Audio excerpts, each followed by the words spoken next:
Hey everybody, Dr. Eric Balcavage. We're back for another edition of Thyroid Answers Shorts on the Thyroid Answers podcast. And in this episode, we're talking about holiday hypothyroidism. We're talking about why you feel tired and fatigued during this holiday season. It's not something that you're making up in your head often, even if your doctor says your labs are normal.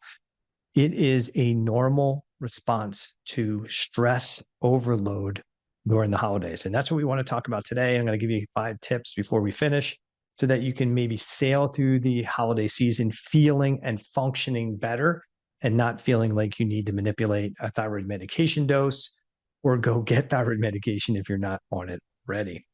So let's talk about the basics. So your thyroid gland makes primarily T4. It makes a little bit of T3, and T4 is the less active hormone. For most cells and tissues in the body takes T4 out of the bloodstream, whether it's made by your thyroid gland or whether it's from your medication, and can convert T4 to T3 inside the cells based on the cell's need and demand. So what determines how much T4 is actually converted to T3? That's the state of the physiology. If the cells are in a low stress state, they're going to be more likely to convert T4 to T3 at a higher level to maintain a higher level of metabolism, and you're probably going to feel and function great. When cells perceive an excessive load of stress, 2 things can occur. One, we can get an increased conversion of T4 to T3 in the brain that can result in an upregulation of your sympathetic nervous system, which is great if you need to run or to get away or if it's a short-term stress. But that increased conversion of T4 to T3 and that increased activation of the sympathetic nervous system can create more irritability, more anxiousness, more brain fog, more insomnia. And it can downregulate the parasympathetic nervous system. So you have reduced digestive capacity. Hormones don't seem to regulate as well. You're more tired, you're more fatigued, you don't have as much energy, and your metabolism gets kind of slowed down. Normally, under low stress states, the body has the ability to convert T4 to T3 with 2 enzymes. One is called deiodinase 1, the other is called deiodinase 2. And the primary product is this T3 that really supports the cellular physiology. Now, keep in mind, most of that T4 to T3 conversion is occurring inside the cells, and most of it via deiodinase 2. But when your body perceives more stress, more danger, there's an adaptive increase in an enzyme called deiodinase 3, and that causes reduced conversion of T4 to T3 inside cells that are perceiving more stress, danger, and inflammation. And that can result in reduced levels of T4 to T3 inside the cells, reduced T3 binding to receptors, and that can make us feel more hypothyroid. If you actually get a thyroid panel done that includes all of the thyroid labs, you might see an elevation of something called reverse T3. And reverse T3 is your body's adaptive response to excessive stress. Instead of bringing that T4 into the cell and converting it to T3, a cell that's sensing excessive stress or danger is going to favor the deactivation of T4 to reverse T3. And then that reverse T3 goes out into the bloodstream, needs to go to your liver and get metabolized out of the body. Now, I do want to discuss this one point, and that is that a lot of people think that the reverse T3 is a problem, that, oh my gosh, your reverse T3 is up, it's blocking T3 from binding to receptors. That's not been proven to be true. But an elevation of reverse T3, especially when we look at, how much T3 or free T3 is available, that's like a clue. That's like our signpost to tell us, hey, there's more stress on your physiology right now than your body can deal with. And so the reverse T3 isn't the problem, but it may be actually a sign of a problem. And then we need to address the actual real issue. So that's that part.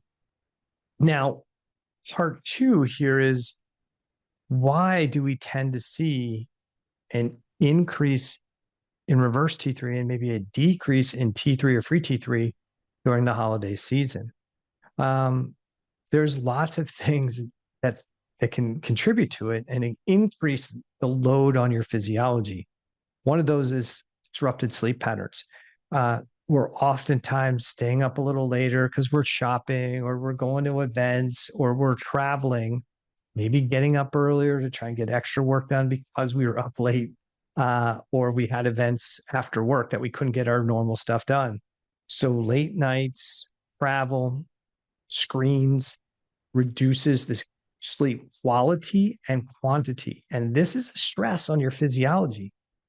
And if it was one day, maybe we'd have a reduced conversion of T4 to T3 for the next 24 or 48 hours. But if it's day after day or multiple times a week, we're going to stay in this lower T3 state, higher reverse T3 state. And when we have disrupted sleep, this increases what we call inflammatory cytokines, something called IL-6 and TNF alpha.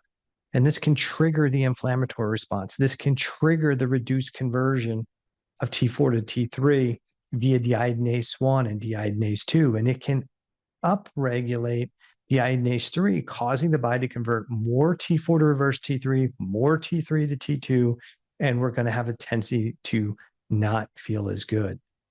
It really only takes like one rough night of sleep to increase your deiodinase or shift your deiodinase enzymes for the next 24 to 48 hours. So getting appropriate rest and recovery is important.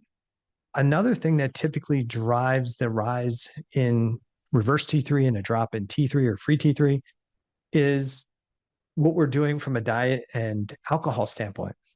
We tend to be snacking more, kind of grazing throughout the day. Every time we go to a party, we want to have the latest snack that somebody brought in. Maybe we're drinking more alcohol than we're used to. Maybe we're eating meals that are richer or more sugary or, just not quite as healthy as we're used to. And this kind of influx of more poor quality nutrition can start to drive problems with glucose regulation. It can drive problems with inflammation. And if we take in more alcohol, which is toxic, and we eat more processed carbohydrates, that can be problematic. This can increase inflammation in the body. It can change the microbiome, which can create inflammation. And when we increase inflammation, those same cytokines, IL-6, TNF alpha, they go up and they go up. T4 to T3 conversion goes down via deiodinase 1 and 2. And deiodinase 3 goes up and reverse T3 rises. Definitely, we have to think about the impact of alcohol as well, because alcohol, unfortunately, while some people may enjoy it and enjoy the fun that maybe it brings with it, alcohol is a toxin. It puts a lot of stress on the liver because the liver has to detoxify those things. And if your nutrition is a bit worse, you're not eating as good a quality food. Maybe you're used to taking supplements and now you're not. You're eating poor quality food and you've got more alcohol in the system. GI tract becomes more dysfunctional. We don't break down our food as well. We don't absorb as many of the key nutrients as we need to. And so with less key nutrients coming into the system and then more toxins in the system, it definitely puts a lot more stress and strain on the liver and the gallbladder. And this can create problems, further exacerbate the problems of imbalances of gut flora and inflammation in the GI tract and reduce the conversion of T4 to T3 in many different tissues. The fourth big factor that tends to really drive reduced T4 to T3 conversion and raise reverse T3 is the emotional stress that comes with the holidays. The emotional stress of dealing with family, the emotional stress of dealing with maybe friends and neighbors that you don't really enjoy their company, the emotional stress that comes with feeling like you need to do everything, that you have to prepare for every event. You have to house every event. You got to go to all these events. And the burden emotionally also can trigger a cell stress response, can trigger an inflammatory response and be responsible for the reduced conversion of T4 to T3 and the elevation of reverse T3 that results in more hypothyroid signs and symptoms. So we've got to manage the emotional kind of stress we put on our physiology. And I always say it's really not so much what happens around us, but how we perceive what's happening around us. But, fair to say the holidays and family and friends and neighbors and coworkers, this does tend to be a time where it's harder to manage all of the kind of stress coming at us. And we tend to not be able to modify how we take in that stress. And it definitely becomes more of a negative stress than a positive stress on the physiology.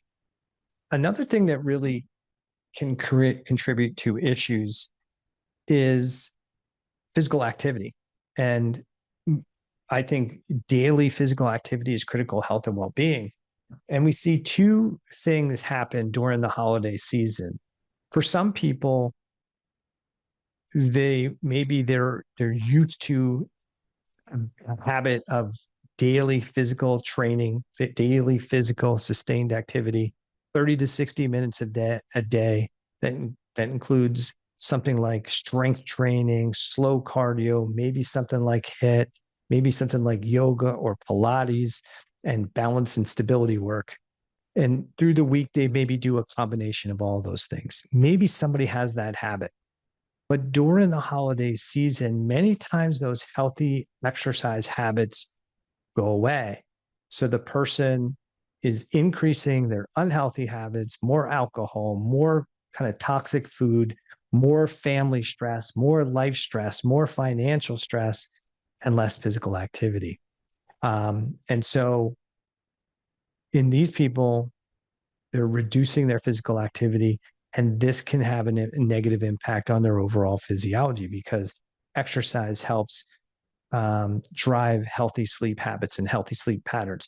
Exercise helps maintain better gut function. Exercise helps us eliminate or deal with some of that extra glucose coming into the system.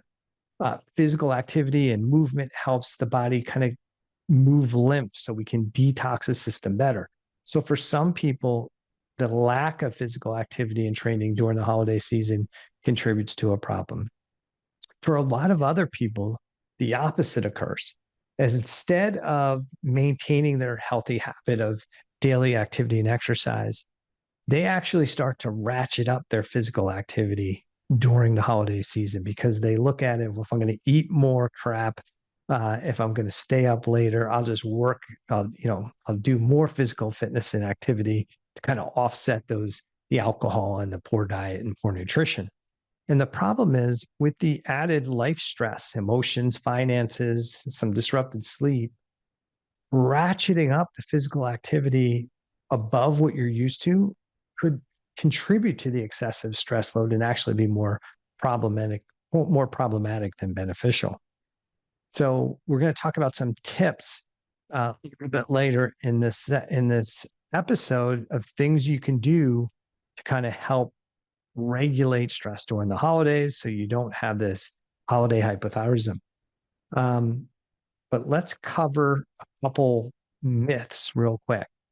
If you're tired, if you're fatigued, and somebody says, hey, your thyroid numbers are normal, you don't have a thyroid condition, that's not necessarily true. Many times when people are tired and fatigued during the holidays, and there's a lot of people get diagnosed with hypothyroidism during the holidays, they'll go in, their TSH will be normal or low. And so their doctor will say, you don't have a thyroid condition, even though you're gaining weight, even though you're tired, even though you're fatigued, even though you're constipated, even though your hair is thinning, you don't have a thyroid condition because your TSH is normal or it's low. And that's not necessarily true. When you have immune inflammatory processes going on early on, inflammation can actually, like I said earlier, can increase the conversion of T4 to T3 at the hypothalamus. That can lower something called TRH. TRH is the hormone that actually activates the pituitary gland to produce TSH, and it's the TSH that stimulates the thyroid gland to make T4 and some T3. But if you have increased inflammation and it's relatively acute and you're tired and fatigued, that inflammation could actually suppress TSH. And your doctor looks at the TS only and says, hey, the TSH is normal or low. You don't have a thyroid condition. But that lower TSH may actually be resulting in the thyroid gland not making as much T4 or not making as much T3. And that's resulting in you feeling more hypothyroid. The other thing that can happen is your doctor can say your TSH is normal, therefore you don't have a thyroid condition, but you may not have a thyroid gland condition, but you may have a cellular condition going on. You have cell stress, you have inflammation, TSH is still normal, but you're not converting that T4 to T3 optimally. Instead, we're seeing an elevated level of reverse T3 as compared to how much T3 total or free T3 we have. That is an indication of cellular or tissue hypothyroidism. And it's low T3 in the tissues that primarily results in hypothyroid signs and symptoms, not necessarily in the blood. Second big myth here is that if your reverse T3 is high, it's the reverse T3 that's blocking T3 from binding to receptors. And this is where many people in the functional and integrative space will say, well, your TSH is normal, your T4 is normal, but the reason you're hypothyroid or you have these hypothyroid symptoms is because your T3 is low and your reverse T3 is high, and the reverse T3 is blocking T3 from binding. And the solution for this is to either put you on T3 only medication or put you on some NP thyroid. And while the medication can change the T3 level in the blood and maybe change your symptoms temporarily, this is a slippery slope.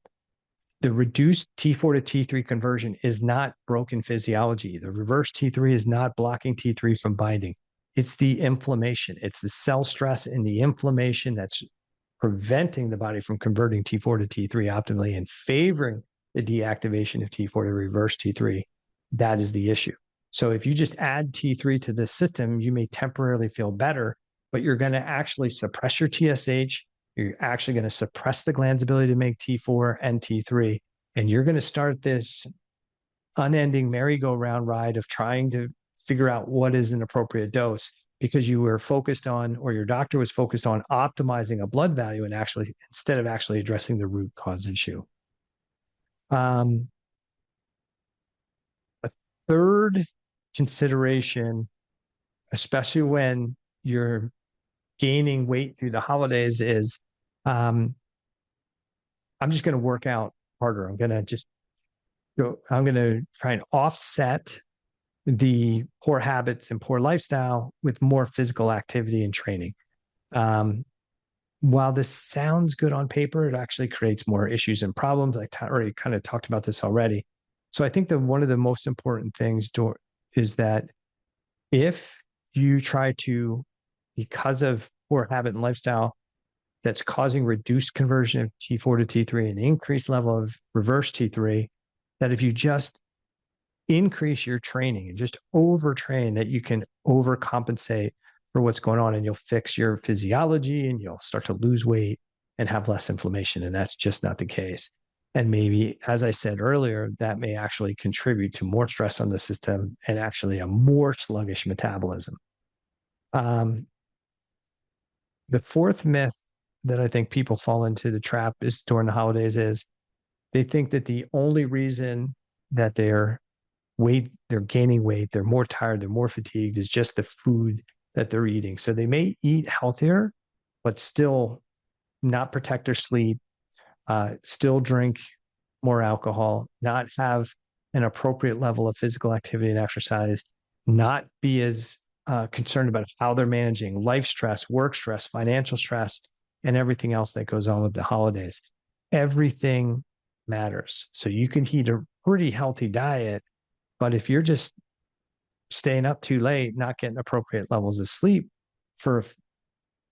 just takes one night and your T4 to T3 conversion can drop for the next 24 to 48 hours.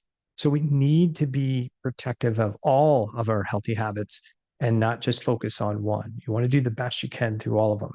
My standard motto is usually 80% good habit, 20% bad behavior.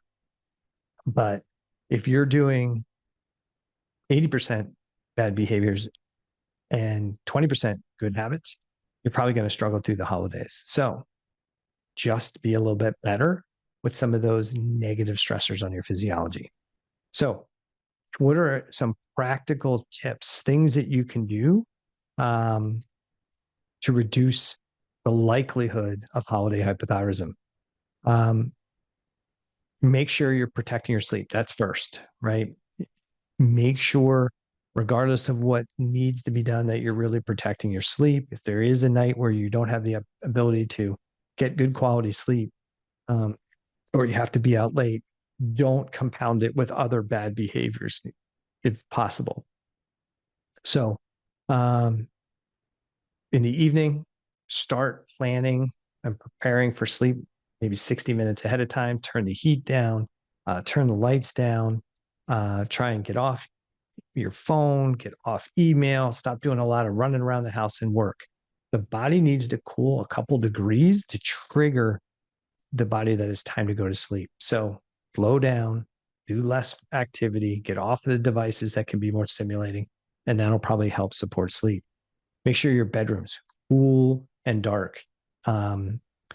If you have devices, don't put them next to your head if possible. Maybe put them outside the room, and make sure that if you do have to have your phone next to your bed because you're a parent, make sure the phone is face down so that the phone's not kind of turning on a little bit and creating this ambient light on and off through the night, which can be disruptive. Try to do your best to avoid alcohol, but if you are going to have alcohol, try and avoid it at least 3 hours before your sleep time, not before you go to bed, but before your planned sleep time. And then lastly, make an effort to get up, go to bed at the same time, get up at the same time. If you need more sleep, that's because you were up late, that's fine, but try and keep the same sleep schedule and try and get outside first thing in the morning as the daylight starting to occur. It can be really good for your circadian rhythm to get outside early in the morning as the sun's coming up, even if it's cloudy. Get out, go for a nice walk, brisk air, get some fresh air, get some early morning sunlight. Can be really good for helping set the circadian rhythm and support sleep patterns.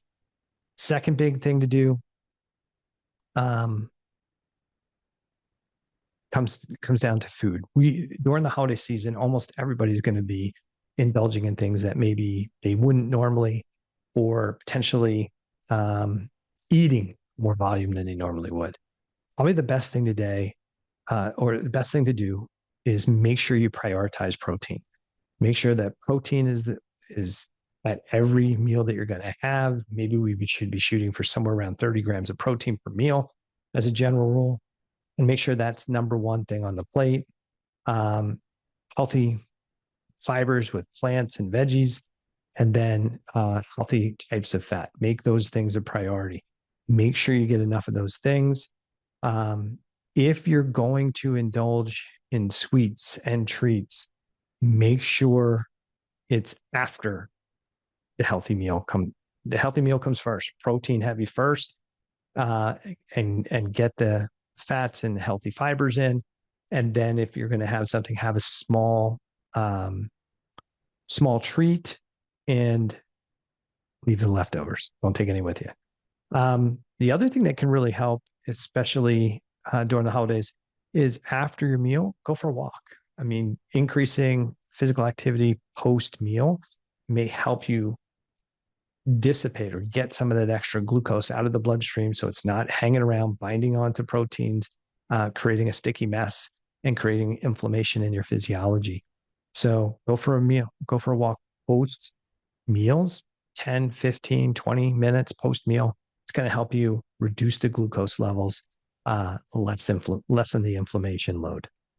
Third thing you can do during the holidays, if you don't do it already, probably a good idea to take some type of digestive support. You can do it very cheaply with bitters or lemon water before heavier meals. You can take a digestive enzyme. I'm a huge fan of US enzymes, Digestime and Enzalase, which just provide some additional digestive support to break down the proteins, to break down the fats, to break down the carbohydrates, There's really no downside to taking a digestive enzyme. It's just going to help you with your digestive capacity.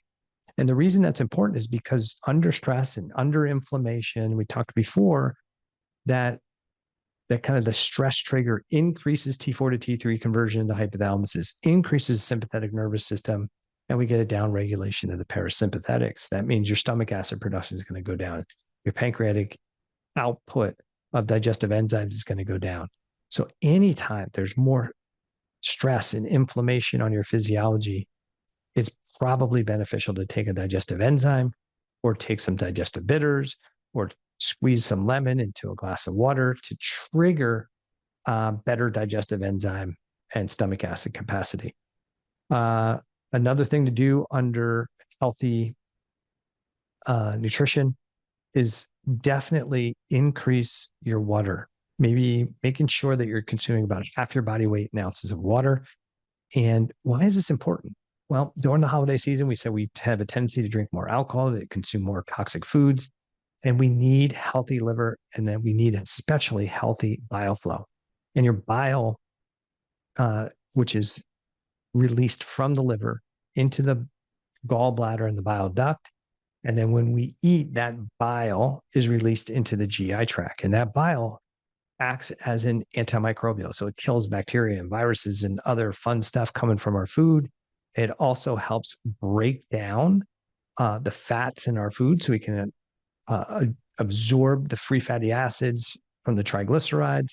It helps us absorb fat soluble vitamins. So we need appropriate levels of bile flow. Another thing that bile does is it helps us maintain the intestinal junctions, so to prevent leaky gut.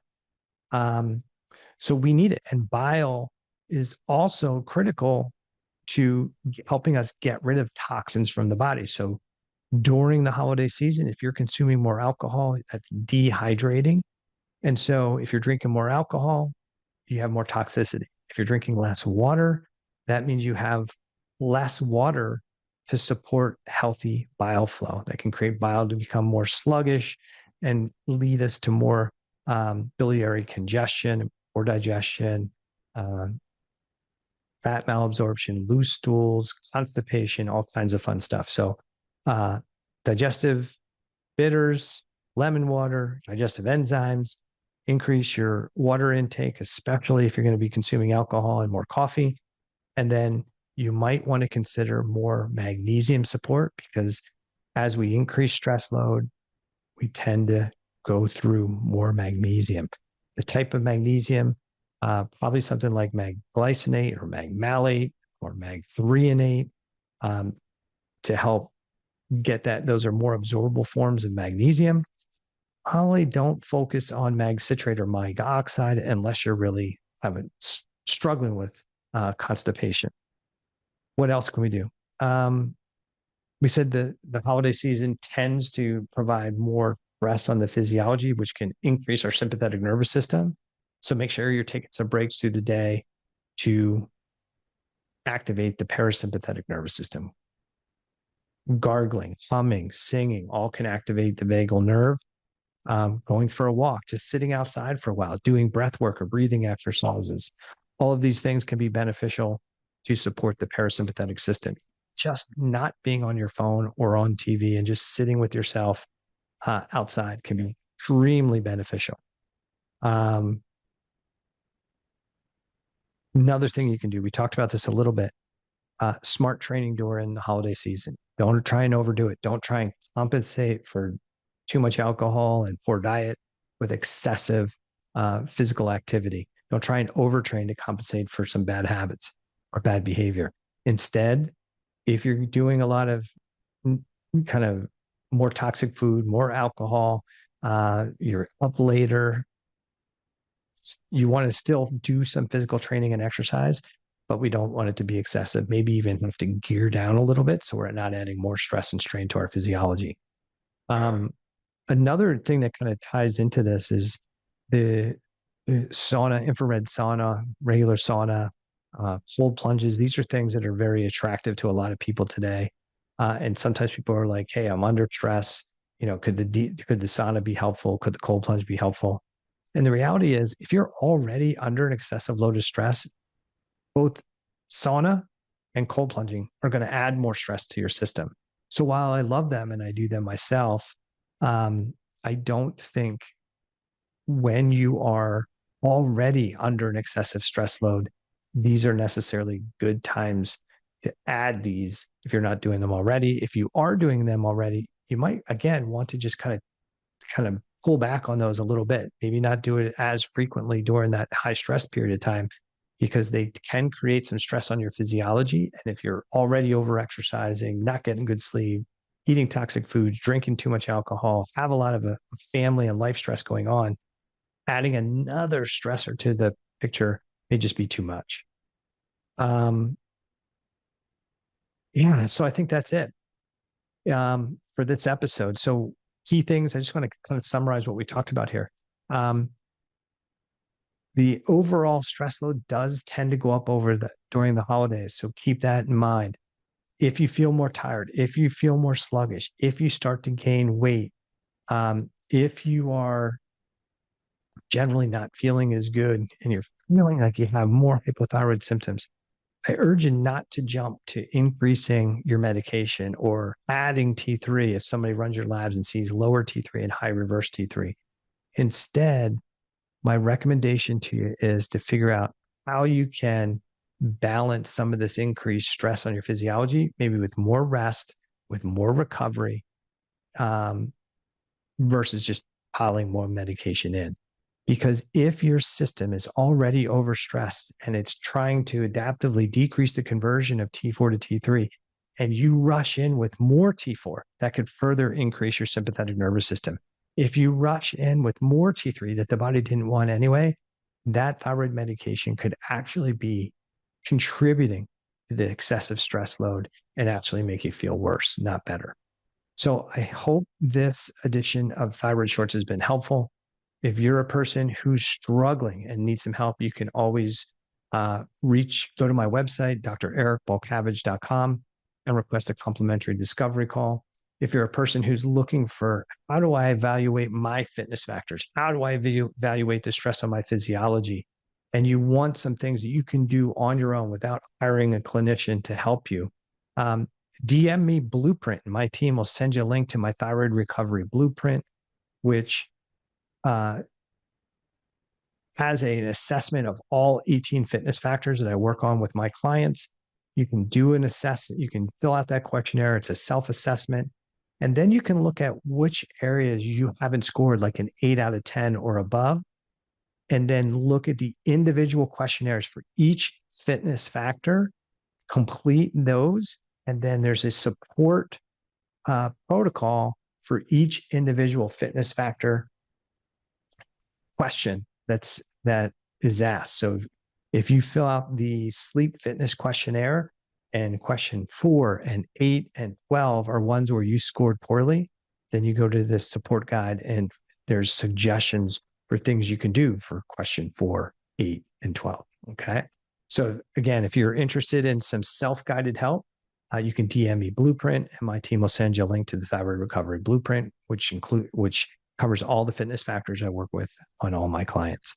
All right. I hope this helps. If you have any topics you really want covered on the next episode of Thyroid Shorts, or if there's a guest that you would really like me to interview on the Thyroid Answers podcast, just send me an email at info@drericbalcavage.com, and we'll do our best to get that episode aired or get that guest on the podcast. All right. Take care.